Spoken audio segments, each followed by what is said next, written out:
The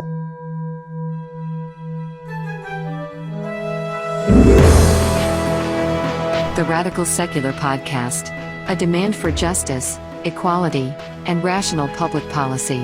Subscribe at YouTube, Apple Podcasts, and all the major podcast channels.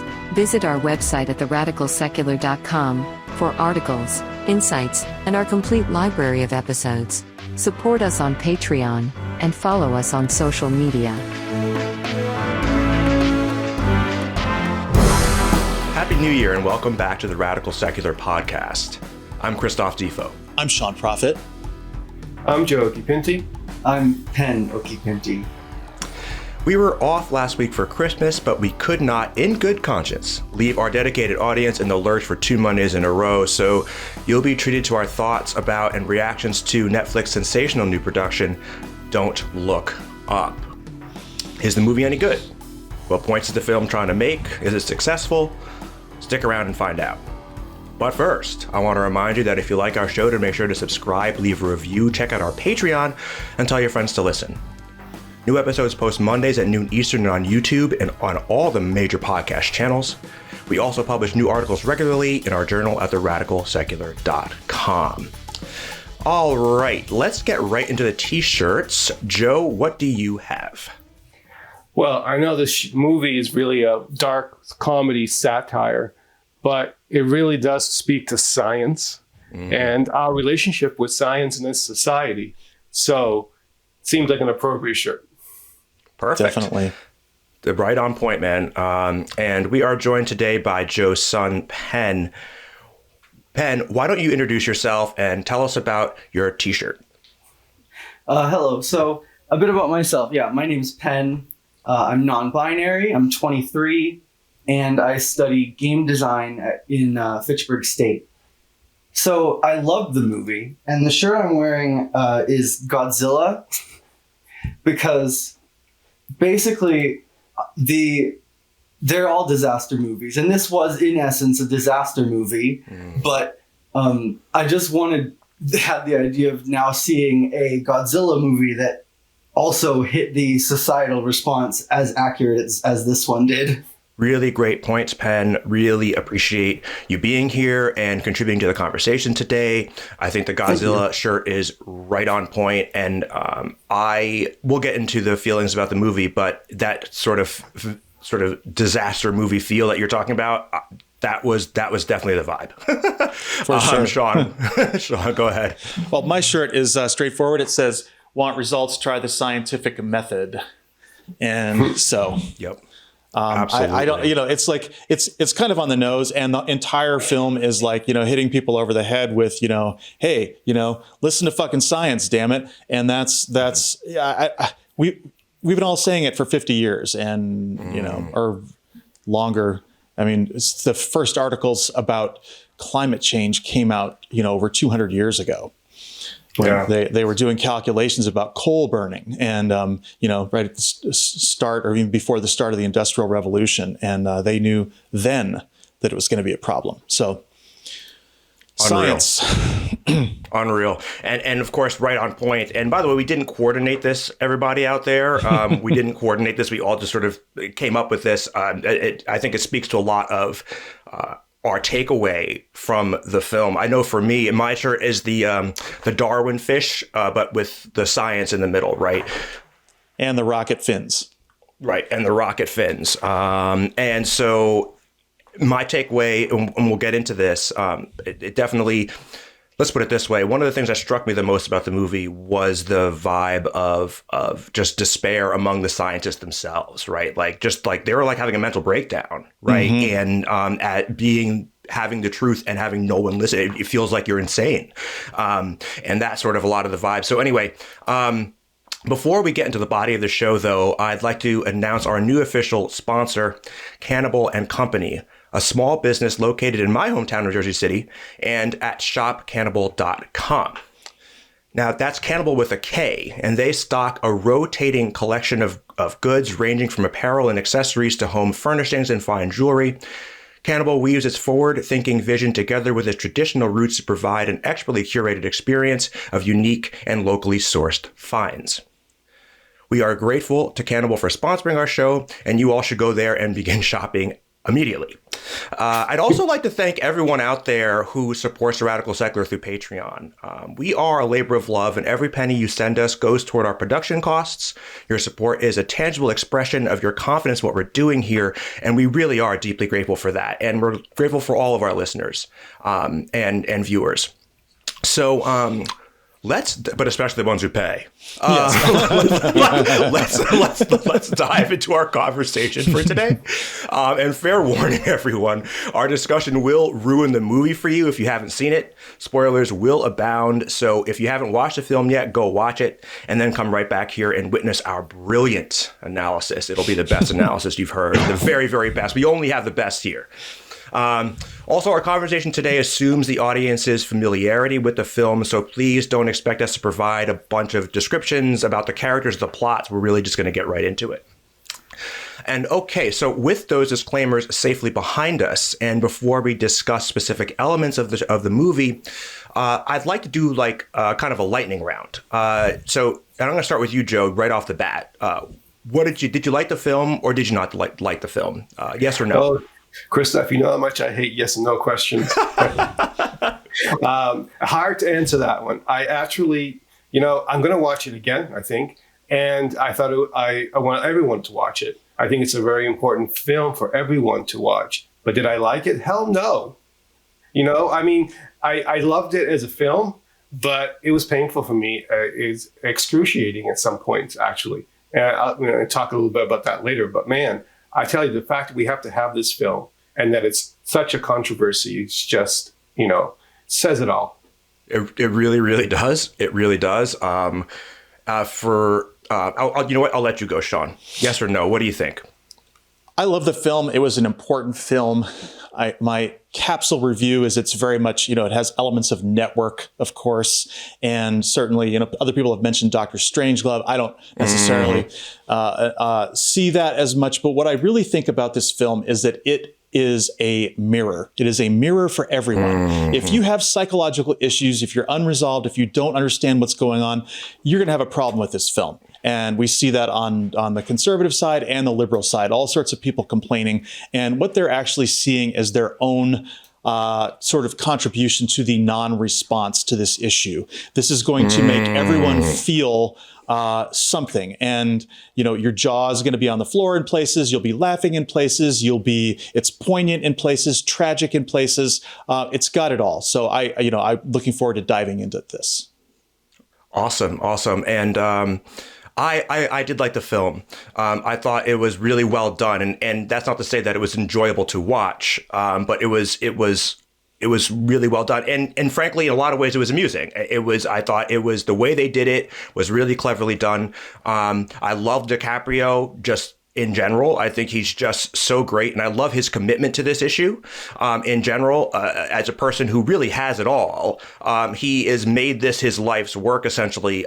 Next to acting, and it was just so on point and frank about why humanity specifically, like why we are failing to do this, right? On so many levels, it gets at that. And I thought that was, and human nature in that sense. So I thought that was really, really fascinating. So I also want to give you, Pen, an opportunity to talk about this. And so why don't you let us know? Floor is yours. We're really just grateful to have you here. I think your perspective as a unique individual, but also as a young person, will be a really amazing and enlightening perspective. So you have the floor. What is your reaction to the movie?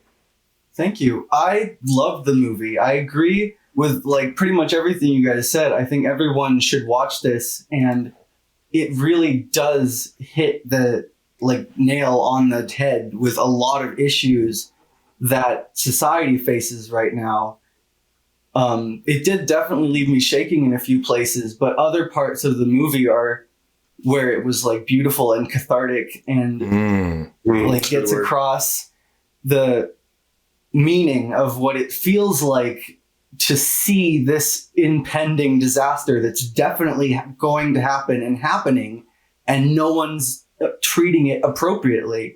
I think the message of the movie that it's time to start treating serious things seriously. Like, the end of the world can't be a fun time. It's not. But we still have to talk about it and address it seriously. And obviously, like, the main difference between the movie and what's happening now is, like, that climate change and climate crisis and all that is on a completely different scale than a meteor because of all the reasons we know. But it's like, the main thing I felt watching this movie was vindication. Like, it didn't feel good to watch a lot of the time, but it's like the movie of I told you so. And I think will illustrate a lot to a lot of people who kind of don't get it, but are kind of on the verge, like why the human response to this has been so abysmally poor. Yeah. I think, like, my favorite shot in the entire movie was at the very end, like right after the meteor hits and all the flashes of different scenes happen, and then they cut to this shot of like a city block that's been demolished, but the buildings are partially standing in rubble, and like the electricity's out but it's still there, and then it floats off and it's just a chunk of earth in space as the entire like trash and debris and everything in the Wall Street Bull goes flying. I thought that was like the best shot in the whole movie. Yeah. Wow. I think that's right. I mean, I'm 40 and, and I think about my future. I don't have any children. I think about my future and this movie makes me scared for that. I can't imagine being from the perspective of a younger person or from the perspective of a parent of a younger person thinking about this, right? Like, what world will we live in, right? What world will I die in 40, 50 years, or, I mean, if I'm lucky, 50 years, right? That's a really scary prospect. I imagine, is that something you think about, Pen? Oh, all the time. But I probably am different from a lot of people because I feel like I've grieved for the world that I thought that I lived in before, and I've like made my peace with the way things are now. But and it's hard. It's really hard. It fucking sucks. I'll be honest. Like, I'm not going to sugarcoat it. And that's another thing. Like, we have to stop sugarcoating things. But there was one point also, the point where all of the like red hat folks in front of the Capitol chanting "Don't look up," and one of them looks up and is like, "They fucking lied to us." Yeah. That moment is the fantasy in the movie. That is what will never happen in reality because the real disaster is so much slower, and like people only get that moment individually, sort of. I don't know. Wow, that was very wise. But sir. think about, True. But think about for a minute, like the fires that happened last night in Colorado. Like for the people who live there, for one thing, you see red out the window, and then the next 20 minutes, there's fire blazing towards you with 100-mile-an-hour winds. Like another entire town was wiped from the map in one day. And for those like 500 something families who ever lost their homes or lives or worse, it's like, that's the end of the world for them. Right. Yeah, it's very interesting because I grew up in Colorado Springs up until I was about 9 or 10. And, the weather in Colorado is not supposed to be like this in December. There's supposed to be snow on the ground and lots of it. And there's not supposed to be 100-mile-an-hour winds. And this is just unprecedented. Yeah. And if you have any experience of living in the 20th century, we are already in a different world. And where this kind of thing is just, this could happen anywhere. And we're going to have to, it's desertification, right? That's what's going on in the American West. I think, no offense, but there's another thing. We need to stop things are unprecedented, because according to the science that we know about the way things are changing, and like the events of the past couple of years with all of the fires, starting way back in like 2019 with the whole Amazon fires and then the Australian fires, like if anyone can't see that it's getting worse. They're just not paying attention. Well, that's very true. Willfully ignoring it. Unprecedented for Colorado. This is a historic record in Colorado. No, they should have watched last summer when that town burned in Canada and when, Australia, like you said, it's all been happening. But I think as it comes to a local area, people, a new set of people look up and wake up. That's what we're seeing. It's not the end of the world until it happens to me, basically. Well, we also saw that, that town busting tornado a month ago in the Midwest, where you're not supposed to get tornadoes that strong, and that this time of year in particular. That's right. So it's happening. So the meteor moment is going to be different. It's going to be more personal. It's going to come in bits and pieces, but it's still going to come. It's smaller things too. I mean, people are posting on Facebook that they're having flowers blooming in December when we haven't even had our hard freeze yet. It's already, the flowers think it's next spring already. And it's just, it's insanity. Like those kinds of things, if you really know what's happening, are as scary as a huge fire. Pretty sure I saw a dead caterpillar outside the other day. Yeah.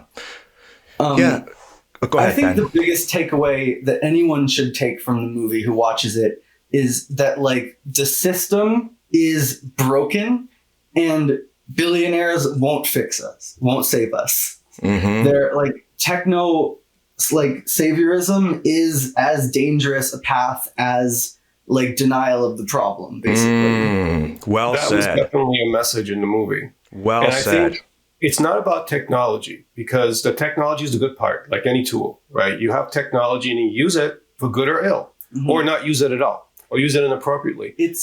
We have the technology and we're getting more of it, but you can't build, a hammer's not going to build a house. A person builds a house, right? Yeah. And we need to employ it properly. Cool. And that's what we're much more critical about. In the movie, what you saw was that they wanted to engineer the solution so that they would make $1 bazillion, right? Well, that's right. That seems to be the case with what's happening in real time, in real life, too. They want to engineer all these green solutions, but also make incredible amounts of money. And honestly, if we had that attitude when we were fighting Nazism and building a nuclear bomb before they did, we probably would not have built a nuclear bomb before they did, right? Because what it took was single-minded focus towards that impending problem. Same thing. Would we have ever gone to the moon if it had to have been profitable? No, because it would have taken too much. That's the key here, the profit motive, right? Because if you're doing geoengineering, right, and if the nations all got together and said, hey, we are going to do something to turn down the temperature to buy us some time, right, and all the governments cooperated and did that, it would be a good thing. On the other hand, if a bunch of billionaires got together and said, hey, we're going to make this cool new CO2 removal system, but we're going to sell it, we're going to turn it into fuel. That's the kind of thing that we don't need happening in terms of climate solutions. Yeah. I think that's right. Go ahead, Joe. One little quip I like to have is that there's two ways there's two words that sound like the word profit, and both of them has resulted in more evil than any other word, pretty much. Especially since one of them is my name, right?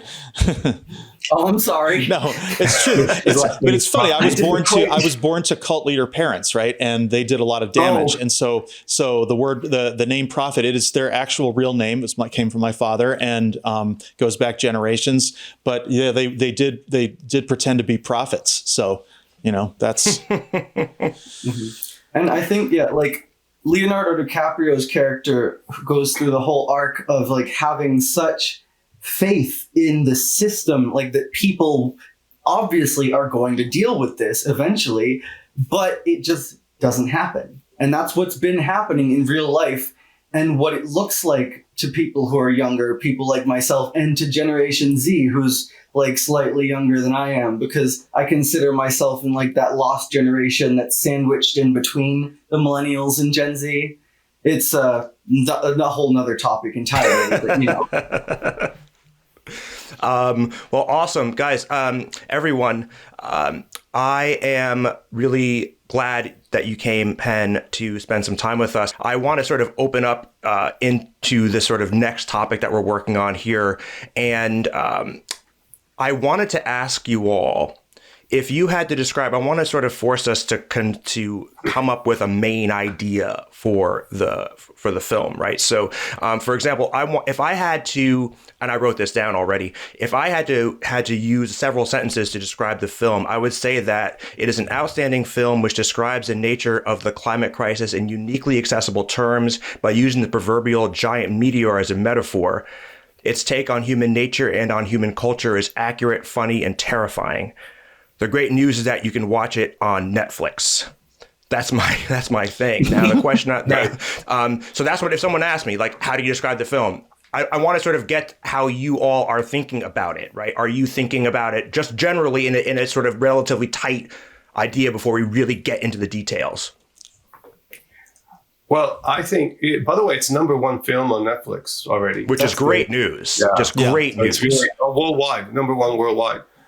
But the thing for me was, okay, you had that allegory about the meteor and climate change, but I think the movie was also really about us, about where we are as a culture, and it's not a good place. And I think that's what the movie was saying. We're very easily distracted. We can't focus. We are not concerned about things that we should be concerned about that are really kind of existential in importance, and we're not concerned about them.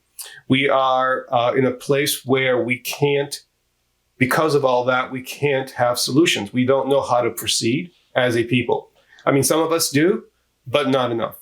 And there's so many hurdles in our way with this issue. And I think the movie was also highlighting that for me. And I think that's actually even more important, because we can solve climate change if we solve that problem, as well as many other problems. That is really the key thing. We are stuck, really. And that I think the movie is showing us that. And as a consequence to being stuck that way, it was the end. The Earth was destroyed in the movie. And I think that was important. Yeah.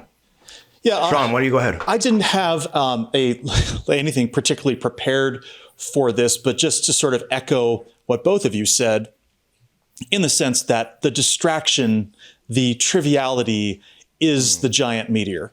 I mean, this is obviously a metaphor for climate change compressed down from 50 or 75 years into 6 months, where climate change is more difficult. So this becomes sort of a thing. It's like, hey, it's a rock. It's going to hit us, right? And so there's a moment. They can count it down. With her diet calculator, she counts it down to the second when it's going to happen, and it's all known. With the climate, we don't know. So I think the film focuses sort of how we need to think about climate by turning it into something that is more concrete. But when we see, for example, we've been warned repeatedly about ice shelves breaking off of Antarctica, and there's one right now in particular that they're talking about that could destabilize in the next 5 to 10 years. And if that thing goes, you get immediate, 1 to 2 foot rise of sea level within like a decade, and that is something that would just hit our world like a ton of bricks in a way that would be almost similar to a meteor because of the hundreds of millions of people who would be immediately affected.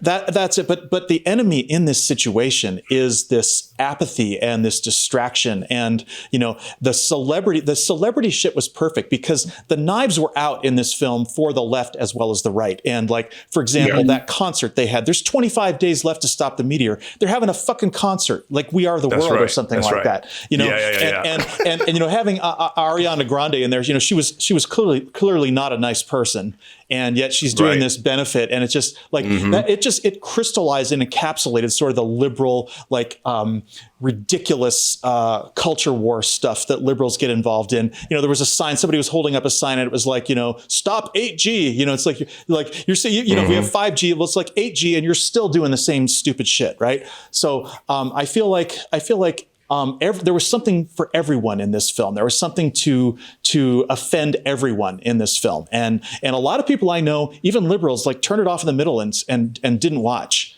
And I think that's very telling. Yeah, perhaps, and I think that's a really everybody. I appreciate you participating. And by the way, Pen, I'd like to give you the opportunity if you want to try and summarize the film in several sentences. Well, yeah, I think everything you guys said was good. It's a film about people. It's not about climate change, and it's not about the meteor even that much. It's about society and the ways that we've failed to organize ourselves effectively against things that are dangerous to us. Yes. And if there's one thing that everyone should take away from watching this movie, it's that the system, that meaning governments, rich people, whatever you want to consider it, is broken and won't save us. Well said. Really, really well said. I think that's a common sentiment among young people. As somebody who works with young people all the time, it's a pretty common sentiment. They don't trust that the system's going to save them or even be good for them. They're going to try to make it in spite of it. That's the feeling that they have. And because of that lack of trust, it becomes a self-fulfilling prophecy, because we need the system to hold together. We need institutions. Like, it was beautiful in the beginning of the film. Like, you saw the telescope, and it was like, the laser, and it's like all aligned, and these people are there, and it's methodical. And it's like, oh, okay, we're, discovery. What is it? Where is it?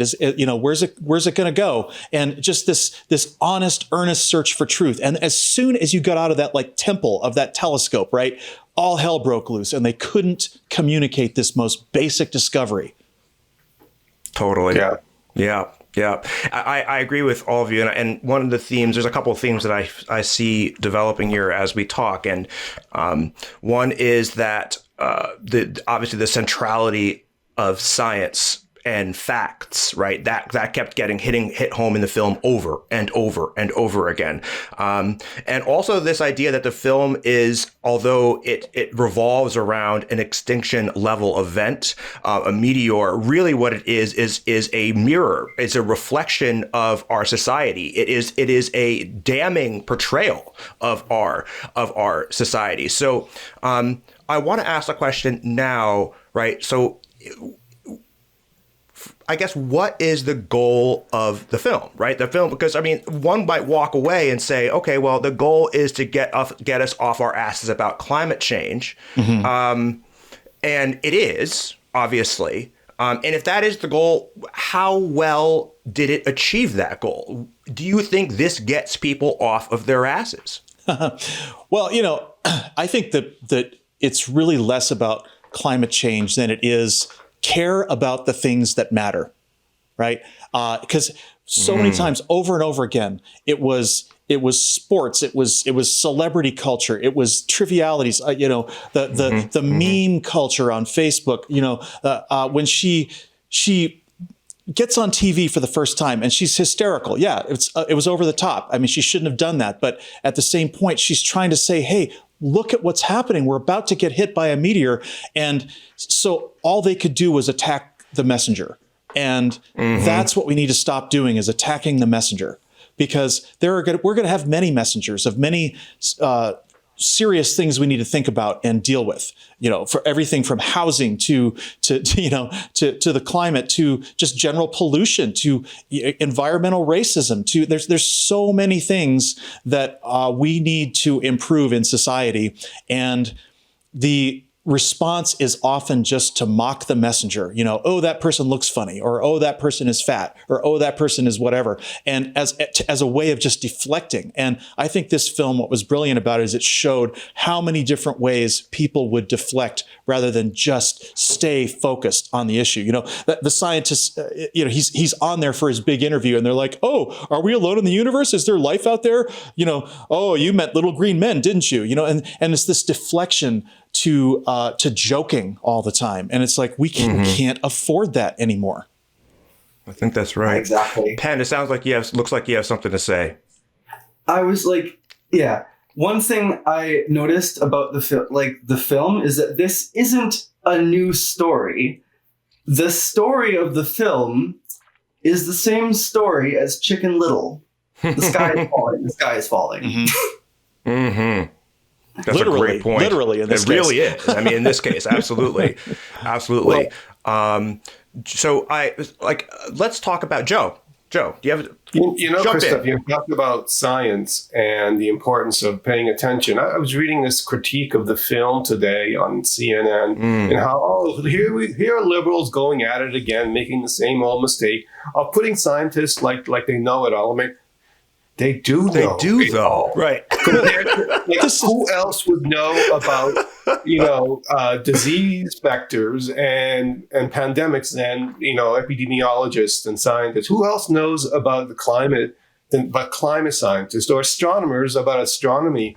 That kind of information is not something you can just pick up, reading a pamphlet or watching a video. It's a devotion to knowledge that's lifelong. And it's by the brightest people, and it's like, yes, we have to trust that knowledge and that it's better than our knowledge. We have to do that. And that's not a fault, right? Totally. And this article is making it out to be a fault. This is the big complaint of conservatives. And I hear this over and over and over again, they think they're better than us, right? Like you think you're better than me. That's what it was. I guess is a better way to phrase it. But if it's a critique of it, it's like they think they're better than conservatives, or you think you're better than us. Depending on what perspective you're taking here. And this idea that we should not listen to truth because it might be condescending. It's like, no matter what you're trying to learn in life, somebody knows more than you. And if you're not humble enough to take it, then you deserve whatever you get. Unfortunately, we live in a society, we live in a world where everybody's decisions affect everyone else. So I don't know, I get the idea that as a science communicator, you want to communicate in a way that people can hear and understand. And if they reject the message, that's a problem.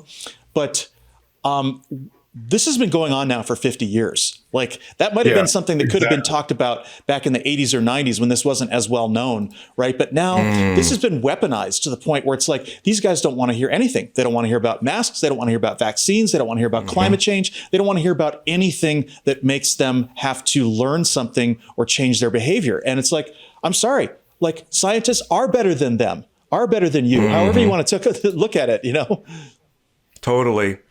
I think that's absolutely right. One of the biggest takeaways and there were so many takeaways, frankly, that I saw as I'm watching this movie. They're coming back in a lot of ways as we're talking. But this idea of experts not being experts, right? That everyone gets their own opinion about facts. Today I was in a conversation, someone on our Instagram page. I was manning the Instagram page, and someone commented. Commented that he said that nobody deserves health care unless they've earned it. That's what he said. And so I go and I look on his profile. And he's just one of these guys, like a Trump guy, all that stuff. Not even really Trump, but just all of this conservative stuff. And I came back and I said, "You're a fucking idiot." That's all I said.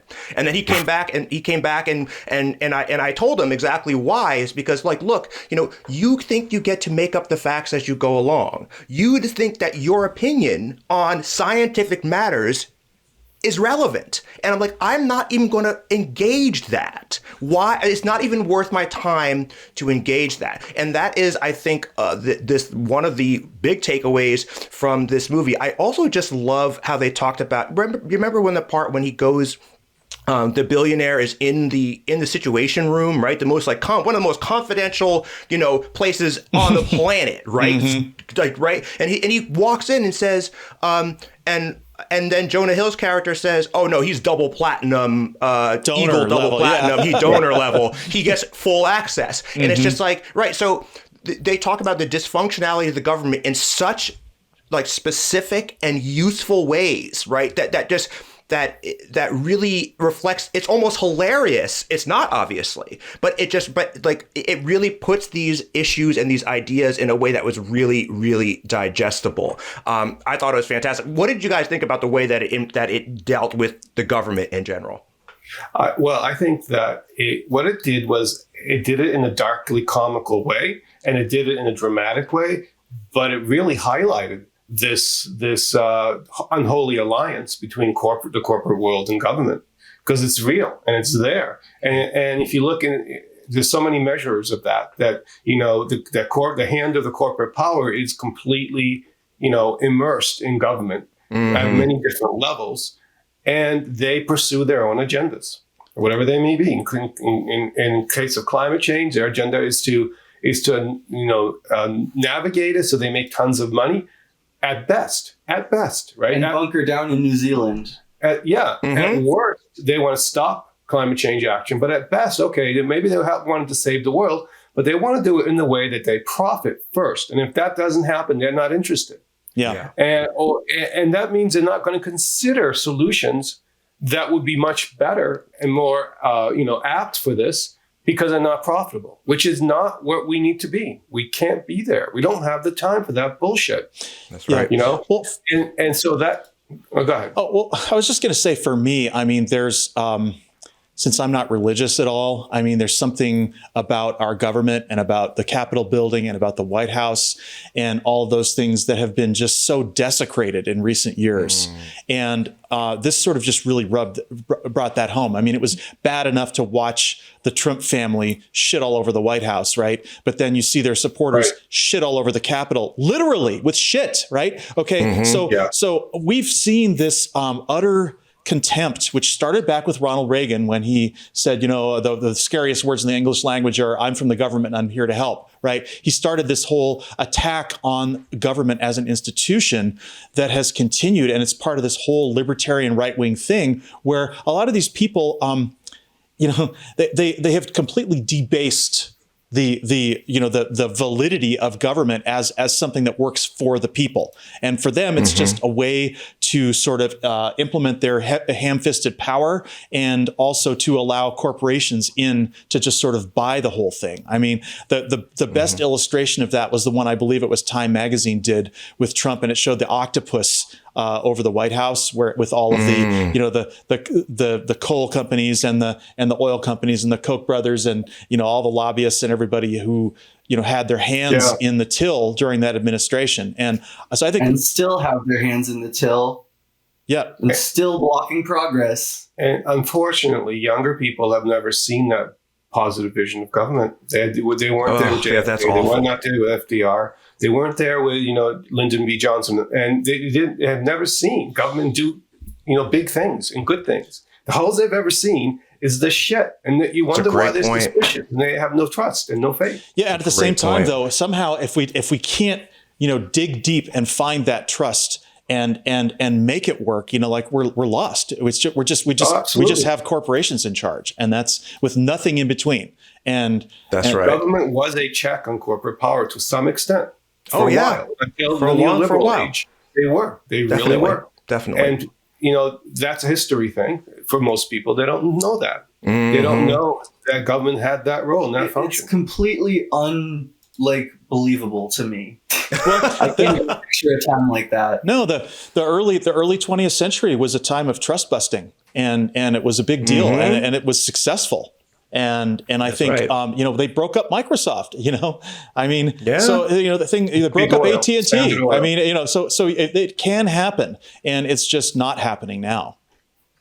Yeah, it's super depressing, right? I mean, it's super depressing. What I thought was fascinating, I wonder how you all think about this, was, and I gleaned this. Maybe I'm not seeing it clearly or the right way, but Leonardo DiCaprio's character, right? And I think you mentioned this, Pen, that he believes in the system, right? And he thinks that if he does the right thing and goes and talks to people, and that he can convince people, and that he was helping. But doesn't that remind you of these characters that went into the Trump administration and they said, well, wouldn't you?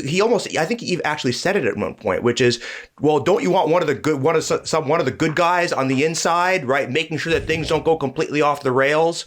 And so I thought that was his character arc in that way, I thought was really, really fascinating, right? Because he goes from this quiet, sort of geeky professor, brilliant guy to, but he is co-opted by the sexiness of it. And she describes, and the woman, and that's what I mean, the woman almost personifies that, right? That is alluring. It's sexy. And it's not surprising that people go down that path. It's designed to drag people down that path. And so much so that in the street after the woman gets her it's like abducted for like the second time, and he's standing there in the street, and he's like, oh well, like I say, he says something along the lines of, well, I got to be on the inside, you need somebody on the inside doing the right thing. And I think that's a valid argument to make, right? Because a lot of times you can't affect the system from the outside. It's hard. It's harder in a lot of ways. Maybe on the inside you can do something, maybe not everybody. But again, I think that's a debate that's worth having. And I thought the film did, and that was sort of a low-key thread that was running through the film as well. It was, and it was kind of in a way like a low point for his character, because you saw he's shilling for them now, right? He makes a commercial, and his commercial is like, "Are you having anxiety? Well, our specialists are here to talk to you about your anxiety." And yes, and it was like awful. It was awful, and they weren't therapists; they were just PR hacks who were on the phone with people, And so it was. I love the moment. The moment when the spell broke, I thought that was done beautifully. Yes, that was the best part of the movie. When they were looking at the drones, and the billionaire was like fawning over his baby drone he called Primo and all that, right? And DiCaprio's character is like, well, I understand that some scientists are being pushed away, they're being fired for wanting peer review. And he talked about the business side, and the guy laid into him. It's like, we know all about you. We have the algorithms. You're this, you're that. You're gonna die a lonely death, and all this stuff. And he just laid out, like, for him, it was like, wow, what have I done? Kind of that look on his face, like, I've gotten co-opted. And from there, he shifted. He changed. He did. Yeah. It was really interesting, too, because you saw all of a sudden, and this was actually very good. It was taken from the book Homo Deus, where Yuval Noah Harari talks about the ability to predict human behavior and even someone's future from data. And it's probably real, right? And it's not really even sci-fi. But you saw how it made him incredibly powerful, and he's just questioned in a rational way, asked to be accountable, and he goes on this attack where he tells the guy he's going to die alone. I mean, a vicious attack, right? And this is what people do when they're held to account. Good point. He changed course, and he did not die alone.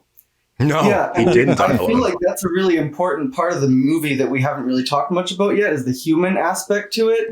Personally, my favorite character from the movie was the boyfriend. I forget his name, but I think he was the same actor who was in Dune, right?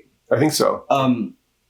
But like when they introduced him at the supermarket, it's like, oh, a troublemaker. He's inviting them, and I was half expecting it to like turn into some drama, but no. Every scene that I'm blanking on the actress's name. Jennifer Lawrence. Jennifer Lawrence. There you go. Scene that he had with her was like a moment of genuine human connection, and them just like learning to like grow and bond and love each other in the midst of this catastrophe. And then there's the whole scene where it's like hours away from the hours away from the meteor hitting, and they're just getting dinner and preparing to see their family. And he's like, oh yeah, I love fingerling potatoes. Like, I know a ton of people like that. Exactly. Totally. It really brings home like I think some people might miss that Don't Look Up is the name of the movie. And it comes around in the middle with the whole like Trump supporters. But at the end, it's everyone except for the main characters is looking up. And the main characters instead are looking around at the people they love and like what's normal to them. And I saw a review that was saying like, oh, they're just pretending that everything's normal. But that wasn't it. No. It's just that it doesn't need to be said. Everyone knows. Yeah. And so you just need to focus on what's important. And the people you love and you're surrounded with. No, that was the best way anybody could have ended their life at that moment. It was like they resolved. They tried. They did everything they could, and now they're just having a last moment together. And I wanted to point out something else. Just shift gears for a second, and that is there was this great subplot about this disaster film that was made to be released on the day of when the meteor was supposed to land. Right? Like that's right. Like, we're not going to stop our release schedule for anything. And it was an awesome interview because, you had this kind of conflict between the don't look up and yes, look up, And so this actor is sitting there and he's saying, he has an arrow pointing up and down, right? And so it was a really great skewering of the both sidesing, right? It was oh man, I was thinking that same thing, Sean. I was literally writing it down. I couldn't remember the character, the actor who played it, but I thought it was absolutely brilliant. And they similarly hit that tone when Jennifer Lawrence goes home to her parents' house and they won't let her in. She's like, no politics here, right? Yeah. And it's the same idea. I mean, it's not the same, but it's similar. This idea of like, let's just ignore it. Let's pretend it's not happening, and everyone, so beautifully done. It was beautiful because like you've heard this all the time. And he goes, the pin points both up and down because I think as a country, we need to stop arguing and virtue signaling and just get along, right? And then the interview goes, that is so refreshing. I think we're just all tired of the politics. And how many times have you heard that, right? And so then he goes, oh my God, that's why we made Total Devastation. It's for everyone. It's a popcorn movie. Like, don't think, just eat your popcorn and pay us money, Yeah, it's like Soma in the one of the Orwell books. But anyway, it's basically like, right, the opiate of the masses, right? Just sort of like just a couple of drops and everything will be fine. Let's not worry about that. And by the way, if you come to my house, I don't want to talk about this. Let's not get political, right? How many times do you hear that online, right? Constantly, right? Constantly. And I have to tell him that all the time. One of the things that I thought about too is in terms of what I loved was, and this is actually piggybacking a little bit on what you were saying, Pen, the human element of this, I think is critical. I think that is right. I think that if in terms of thinking about solutions, in terms of we talk a lot about on the show about making things real for people. And you talked about it earlier, Pen, as well. And I think that when people think about their loved ones living in the future, when people think about their loved ones dying, all of a sudden everything becomes very, very real. And it's hard to do that under our this problem we're facing, right? As a planet. But, under the meteor scenario, it was once the meteor was visible and it became clear there was no going back. Everyone suddenly you really sort of felt that love that people had for their families. And the other thing I want to talk about was and I wondered how you thought about this, all thought about this, is the campaign how hopeful were you when the Look Up campaign came, right? Like you saw them getting arrested in the streets, right? Protesting, and like really engaging like Black Lives Matter style, right? And really getting people in. And like that is, in terms of the solutions, right?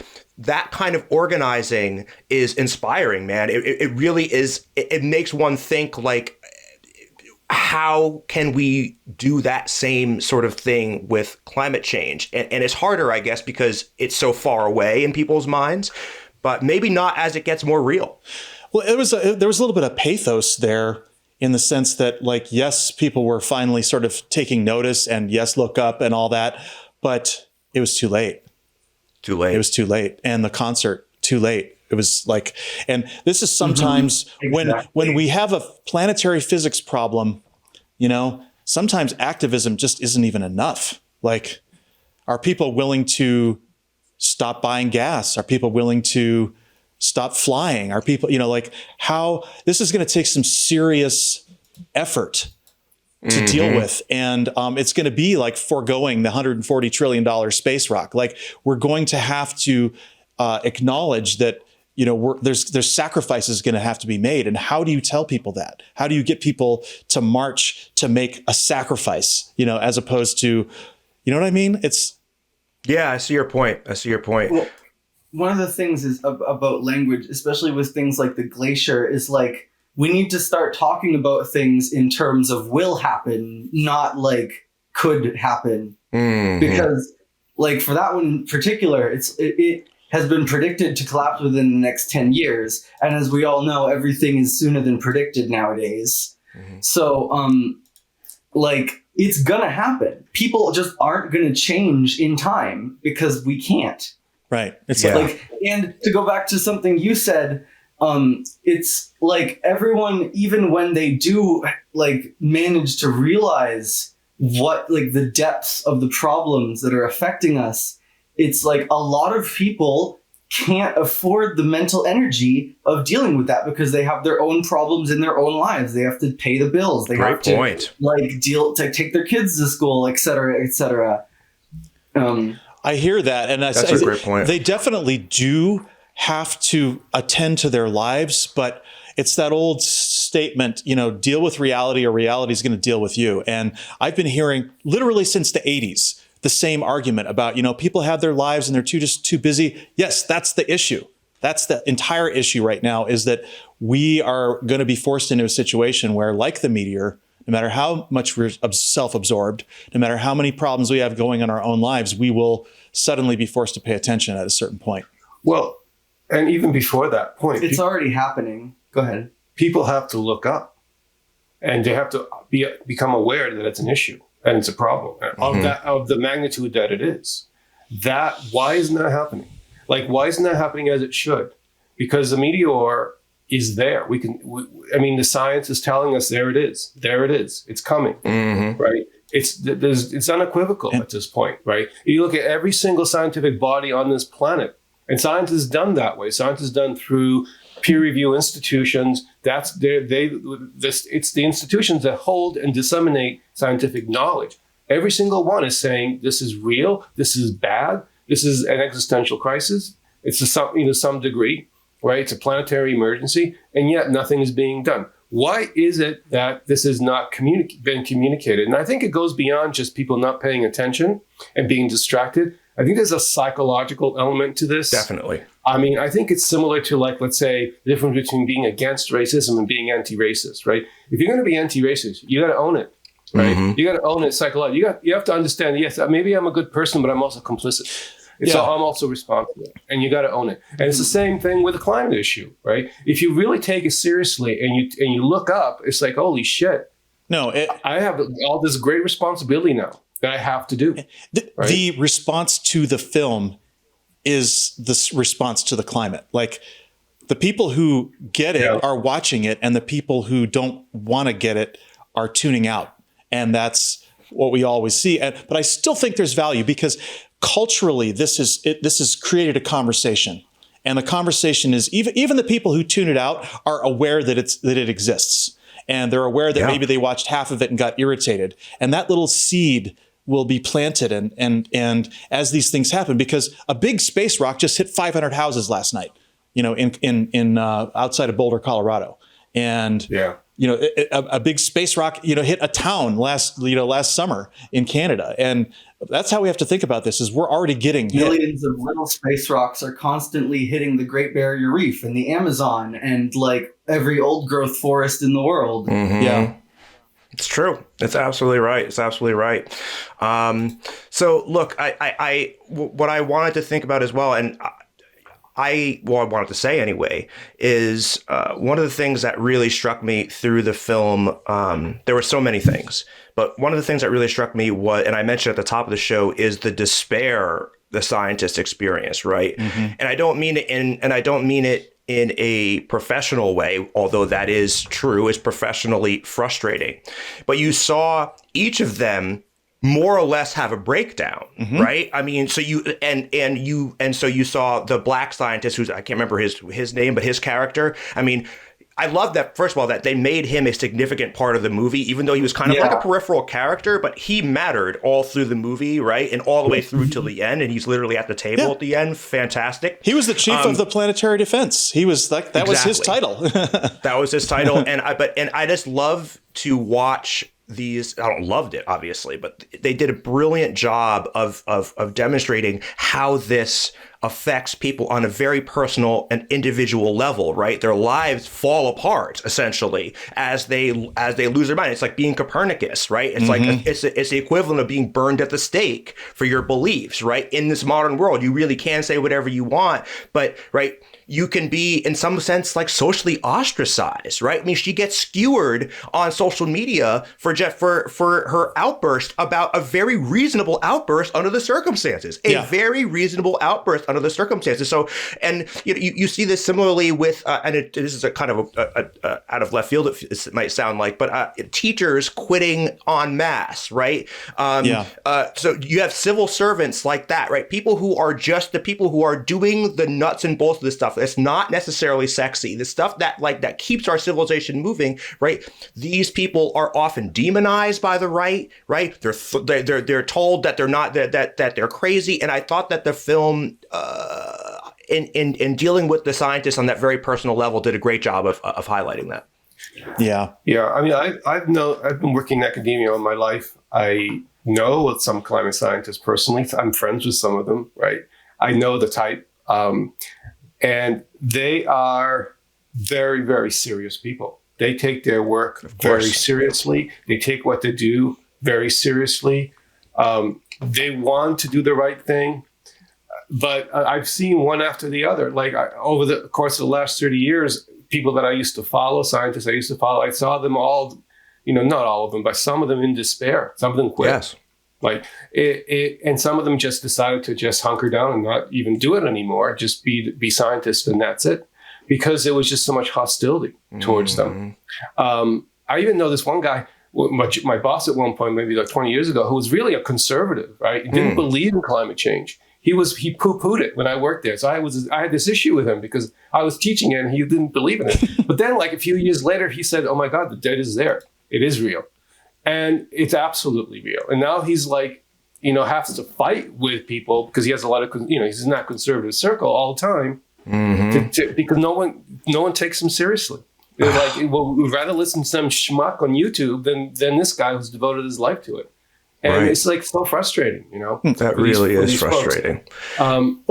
And it's not ending. And that's the thing. It's not ending. That's the thing with DiCaprio's character. And I think that, he has a history of climate change activism, of course. And I think he was approached and maybe was initially reluctant to participate in this particular film. And I was reading that one of his conditions was that he got to give like a network style speech. And I read the actual initial speech that was scripted for him, totally different. He apparently rewrote it 15 times. That's So the final speech that he gave was so much stronger than the one that was originally in the script. And I love the fact that he said, that's awesome. The president of the United States is fucking lying. I mean, that was so great. Love it. It was so great. Good.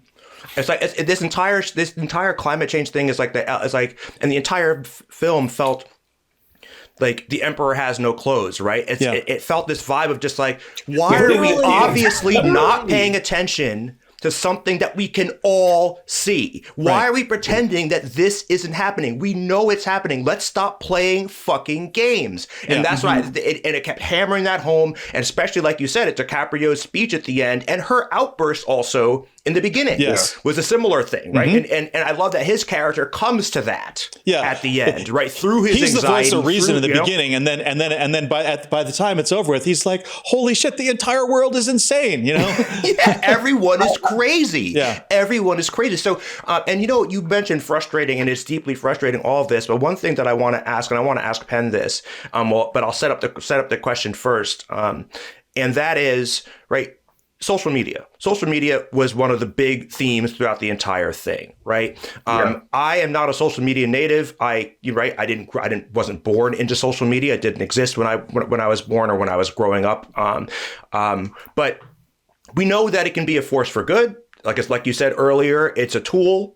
Right. But I think one of the deeply frustrating things here is, and a great example of it was, they came out with a really effective slogan, right? Look up. And they came back with a slogan that was simply don't look up. Right. And then you saw this, and so they whipped up this entire energy, this counter energy, and we see this happening all the time on media, right? And before I hand it over to you, Pen, one of the things that I thought was really interesting is that it reflected Black Lives Matter so much, right? Yeah. Because it's hashtag Black Lives Matter, and it's not anything creative in response. It's literally hashtag Blue Lives Matter, right? So you don't even come up with your own idea because it's purely reactionary, right? Purely reactionary. But Pen, in terms of social media, you're a social media native. in your gut, do you walk around saying, "Holy shit, social media is the end, is why we're in the end of we're facing the end of the world right now"? It's certainly not the only reason, but I think it's a big part of the problem that the movie's trying to illustrate with the whole people being stuck. It has done a definite number on people's attention spans with like TikTok and Facebook and YouTube videos being the way people get information. And I think another point that the movie really is trying to make is that it's not even so much that the right-wing crowd is the damaging aspect here. It's that just whereas we've been so dysfunctionally organized as a society that even the average person has really like no clue of what reality actually is, because they've got like just base knowledge of most things, and then they're just basically taking the word of one person over the other. Yeah. Great points. Very well Great said. points. And it's like, I want to say that on social media, you could say the sky is blue and somebody will argue with you. There is no fact that ever goes unchallenged on social media. And that's how we got to vaccine refusal and climate change denial and everything else like that, because everything is a controversy. Imagine this going on when, during polio or smallpox, right? It would have been a whole different world. Or World War II. Yeah. Can you imagine? Oh no, the Nazis aren't that bad. Or simply that's not happening. Right. That's not literally, because that's just people not who happening. argue that though. You still get people who make those exact arguments. Oh, Yeah. definitely. Oh, you do. Oh, definitely. Oh, yeah. I mean, that is right. Like you said, the sky is like the sky is blue, and there will be somebody to say absolutely not. It's right. I mean, and we said the vaccine is the obvious example of this, right? Vaccines cause autism. No, they don't. That's not debatable, right? They don't. I mean, right?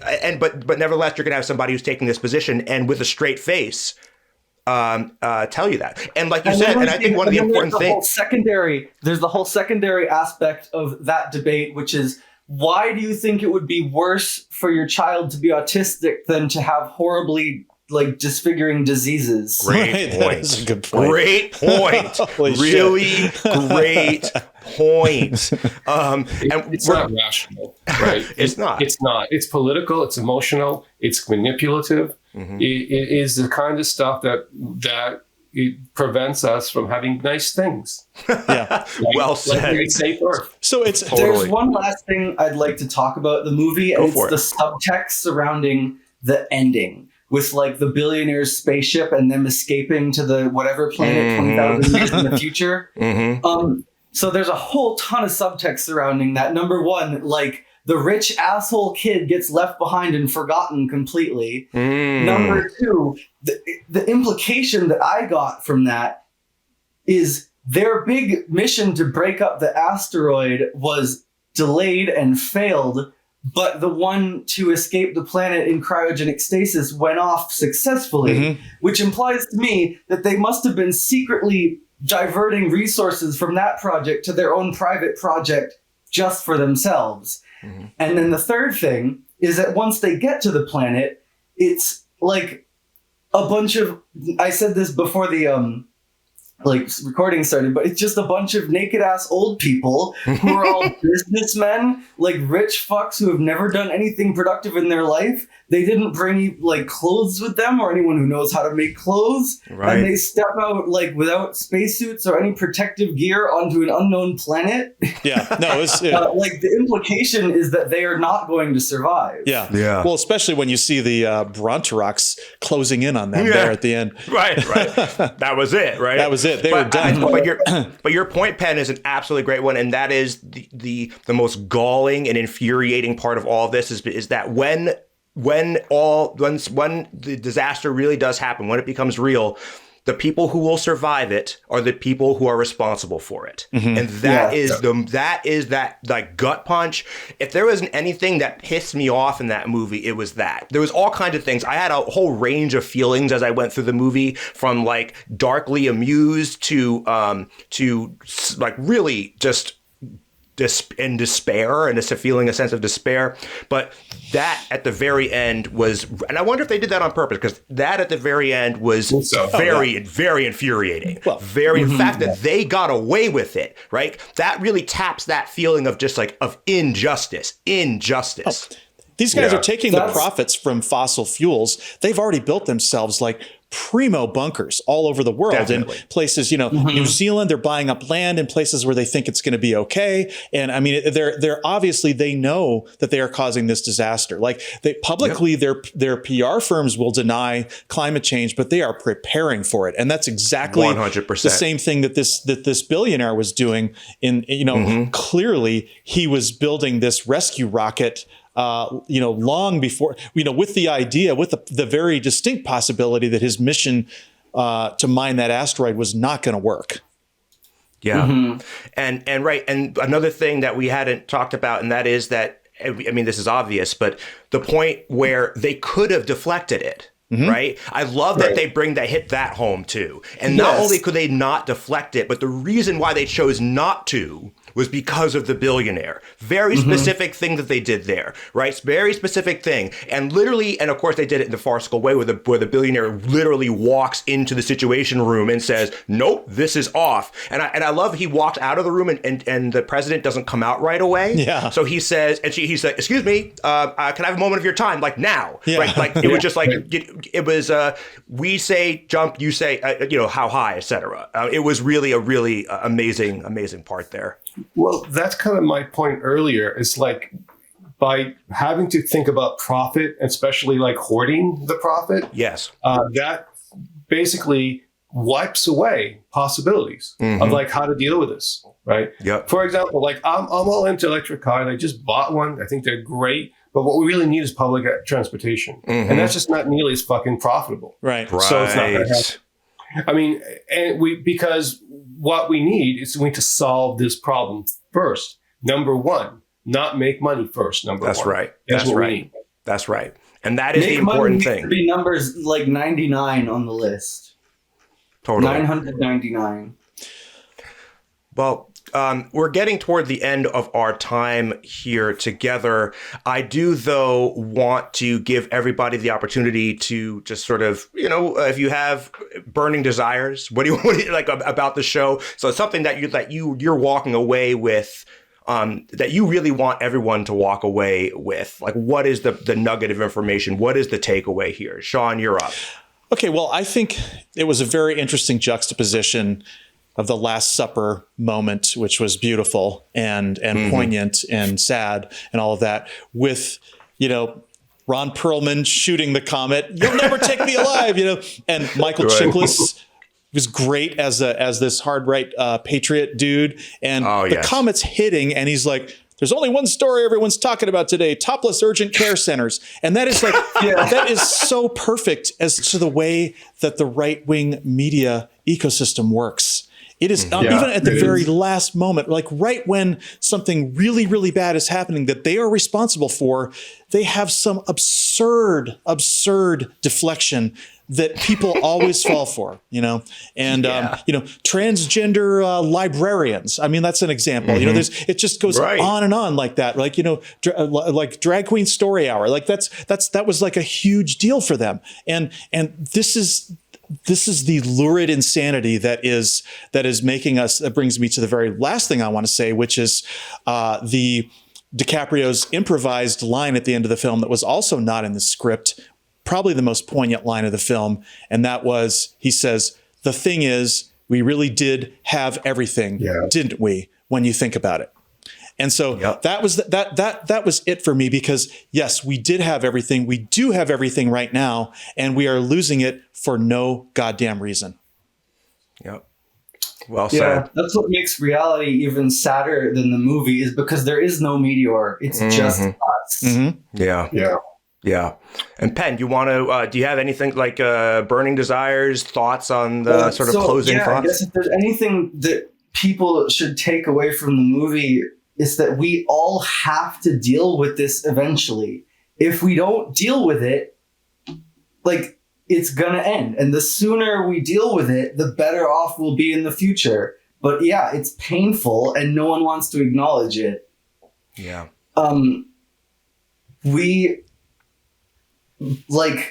If things don't change, we are headed for human extinction and people are all going to die. That's it. That's it. That's it, right? That's it. We're laughing, but of course it's not funny. Joe, what do you think? I think that's probably a good way to end it. Yeah. It really, my thoughts are that I don't think that this film will change the world, but I do think that it is really important. Your point earlier, Sean, about activism, traditional activism, perhaps not being too late or being ineffective. I do think that films like this, it addresses the issue and I said this at the top, that it addresses, I think, the issue in terms that people can understand, right? It is truly a great mirror. You can't watch that movie and not see yourself. And I'm talking about me, Christophe. I'm not just talking about obviously right wingers, right? But I'm as distracted by my phone as anybody else, yeah. Right? And there's always something you could be doing more. I like to think that what we're trying to do here is at least an expression of desire to make things better. I really think that it is, but we are just few. And frankly, at the end of the day, it's a depressing film. But also, and I think this is really important, as you said, Pen, cathartic. It's also very cathartic. It's also thank God someone is saying it. Mm-hmm. It definitely has that vibe as well. This isn't okay. Exactly. It's never been okay, and it's not going to fucking be okay again if we keep acting the way we're acting. Exactly. Right. And in no uncertain terms. In no uncertain terms, it said that. And I think that a lot of the reasons why a lot of people didn't like it for X, Y, and Z reason is precisely because it does that. Yeah. And it does so right in your face without frankly, with not that much nuance, right? I mean, it's a nuanced way to do it, but the ideas are not nuanced. They literally say, we are all gonna fucking die over and over and over again. Mm-hmm. And with that, I'd like to remind you that if you like our show, to make sure to subscribe, leave a review, check out our Patreon, and tell your friends to listen. New episodes post Mondays at noon Eastern on YouTube and all the major podcast channels. And we also publish new articles weekly in our journal at theradicalsecular.com. I'm Christophe Defoe. Thank you for being here. And remember that wherever you are, you can be radically secular.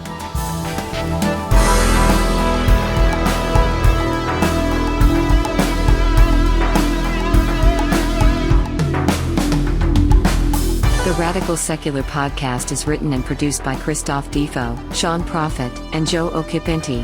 Logo and main title design by Tim Stetner. Post-production and original theme music by Sean Prophet. Special thanks to our support team, Lindsay Brightman, Jillian Sky Jacobs, and Lori Field Occhipinti.